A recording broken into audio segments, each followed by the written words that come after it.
नमस्कार बच्चों, ये हमारा शारीरिक शिक्षा का पार्ट 3 योग शिक्षा चल रहा था कक्षा 7 में। तो आधा पार्ट हमने यहाँ तक पढ़ लिया था, ठीक है। यानी कि हमने यम के 5वें नियम पढ़ लिए थे। अब हमारा दूसरा है नियम।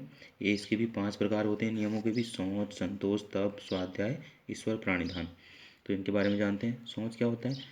तन व मन की पवित्रता सोच के अंतर्गत आती है। शरीर की शुद्धि के लिए स्नान, सात्विक भोजन व सत्कर्म आदि आवश्यकता होती है। मन की आंतरिक शुद्धि राग व द्वेष आदि को त्याग कर मन की वृत्तियों को निर्मल करने से होती है। यानी कि तन की शुद्धता तो जो है शरीर की शुद्धि या सात्विक भोजन सत्कर्म से आएगी, लेकिन जो आंतरिक शुद्धि होगी वो मन के अंदर जो भी राग द्वेष होते हैं उनको छोड़ करके मन की प्रवृत्तियों को अच्छे काम में लगाने से आती है। फिर आता है दूसरा संतोष। संतोष क्या होता है?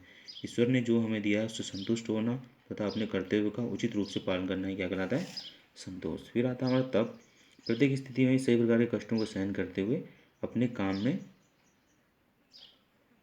लगे रहकर मन व शरीर की साधना करना ही क्या कहलाता है?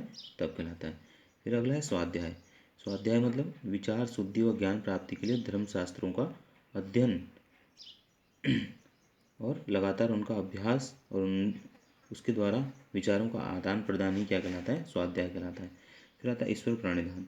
यानी कि जो भगवान है उनकी मन वचन व कर्म से भक्ति करना, उनका गुणगान करना और प्रत्येक काम में ईश्वर का अनुभव करना ही क्या कहलाता है? ईश्वर प्राणिधान। ठीक है। फिर हमारा जो अष्टांग योग का तीसरा अंग है वो है आसन। ठीक है। आसन शारीरिक शक्ति व सौष्ठव को अस्तित्व में रखते हैं। अपनी संपूर्ण इंद्रियों पर नियंत्रण आसन द्वारा ही संभव है। ठीक है। गंदी व अशोभनीय भावनाओं पर नियंत्रण और शुभ भावनाओं के प्रकटीकरण में आसनों का बहुत बड़ा योगदान है। ठीक है।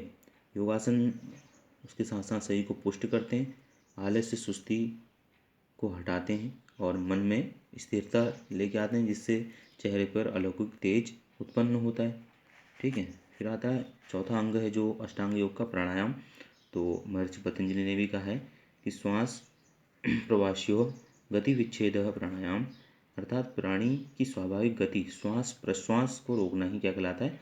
प्राणायाम है। वायु संजीवनी है, वायु प्राण है, अतः प्राणायाम सभी के लिए उपयोगी है। और प्राणायाम करने से जो है मन के विकार, शरीर के विकार और तनाव आदि दूर होते हैं। प्राणायाम के संदर्भ में कहा भी गया है कि अद्भुत शक्ति स्रोत है साधन प्राणायाम, नवजीवन संजीवनी, अलौकिक पूर्ण काम। ठीक। फिर पांचवा जो अंग आता है वो अष्टांग योग का प्रत्याहार। प्रत्याहार क्या होता है? मन की चंचलता को विभिन्न प्रकार के विषयों में विहार करने से रोकना प्रत्याहार है। यानी कि अपने मन को कंट्रोल में रखना, उसको विभिन्न प्रकार की लालसाओं में या भौतिक जो संसार है उसमें भटकने से रोकना ही प्रत्याहार कहलाता है।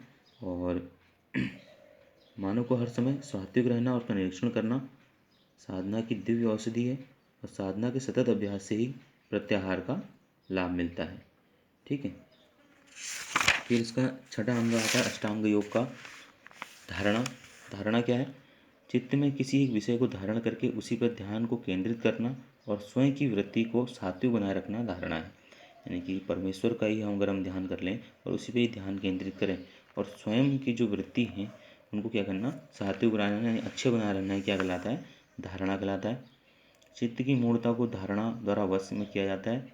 तमो व रजो गुणों पर विजय प्राप्त करना ही धारणा का मूल तत्व है। यानी कि जो तम और रज गुण बताए गए हैं उन पर विजय प्राप्त करना ही क्या कहता है? धारणा का मूल तत्व है। सातवां अंग आता है अष्टांग योग का ध्यान। अब ध्यान क्या है? अपने मन को निरंतर एक ही शुद्ध सात्विक वृत्ति में लगाए रखना ध्यान के अंतर्गत आता है। अपने मन को मतलब एक शुद्ध कार्य में लगाना ही या अच्छे काम में लगाना ही क्या कहलाता है? ध्यान कहलाता है। ध्यान बिंदु उपनिषद में कहा गया है कि पर्वत जैसे ऊंचे और विस्तीर्ण पाप का भी ध्यान द्वारा भेदन किया जा सकता है। यानी अगर पहाड़ के समान भी अगर कोई ऊंचा पाप है या बड़ा, तो उसको भी जो है ध्यान के द्वारा जो है तोड़ा जा सकता है। ध्यान की स्थिरता अभ्यास से आती है। मन की चंचलता ध्यान के सतत अभ्यास से दूर होती है। यानी कि जो ध्यान में स्थिरता होगी वो लगातार अभ्यास करने से आएगी, और जो मन की चंचलता होगी वो ध्यान जब हम करेंगे तो उसके लगातार अभ्यास से दूर होगी। आठवां अंग है अष्टांग योग का समाधि। ठीक है। मन का लय करके चित्त जब परमात्मा में लीन हो जाता है उसे समाधि कहते हैं। यानी कि जब मन जो है पूर्ण तरह से परमात्मा में लीन हो जाएगा तो उसे समाधि कहेंगे। समाधि ध्यान की चरम सीमा होती है, यानी कि ये जो है समाधि ध्यान की जो है अंतिम सीमा हुई। समाधि की अवस्था में पहुंचने के लिए ध्यान का अत्यधिक अभ्यास करना पड़ता है और समाधि तक पहुंचने के लिए ध्यान जो है बहुत बहुत अत्यधिक प्रकार से लगाना पड़ता है। ध्यान अवस्था में ध्येय वस्तु तथा ध्याता अलग अलग प्रतीत होते हैं, परंतु समाधि में ध्येय वस्तु ही शेष रहती है। ध्यान, ध्याता तथा ध्येय तीनों एकाकार हो जाते हैं। बड़े सौभाग्यशाली व्यक्ति ही इस अवस्था के अधिकारी होते हैं। यानी कि इसको प्राप्त करने के लिए बहुत ही कठिन परिश्रम करना पड़ता है, क्योंकि जब जो ध्यान करने वाला है और जो ध्यान को देखने वाला है और जो ध्येय है जिसके लिए हम जो है ध्यान कर रहे हैं, तो जब ये तीनों जो हैं एक ही हो जाते हैं तो तभी जो है समाधि मिल पाती है, और ऐसा करने वाला जो है व्यक्ति बहुत सौभाग्यशाली होता है। ठीक है, तो ये चैप्टर हमने आज रीड कर लिया। अब कल अगली वीडियो में इसके जो अभ्यास कार्य हैं उनको हम करेंगे।